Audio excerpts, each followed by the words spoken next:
për shëmilje të kësë. Po, Afrodita, unë mendoj që Zotëri Abdi Gjiku është duke bërë taktika politike në mënyrë që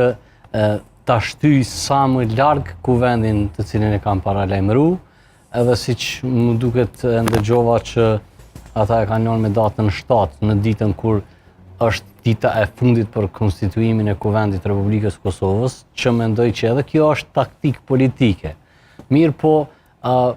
themi kështu, që nga fillimi, Zotëri Abdi Gjiku ka është ofru në LDK si kryetari i LDK-s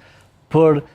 të zhvilluar LDK-n më tutje dhe për të ngritur, për të rritur numrin e votuesve, për të ofru njerëz të ri duke mos i lënë anasht edhe ata të vjetrit e që në këtë drejtim ka dështu.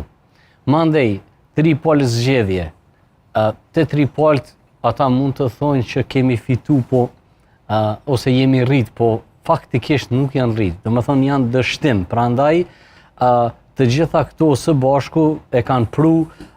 kryesin dhe njerëzit e LDK-s të cilët e kanë ofru Zotëri Abdi Gjikun si kryetar për të arritur LDK-n, të njëjtin janë duke dashur me e shkarku për shkak të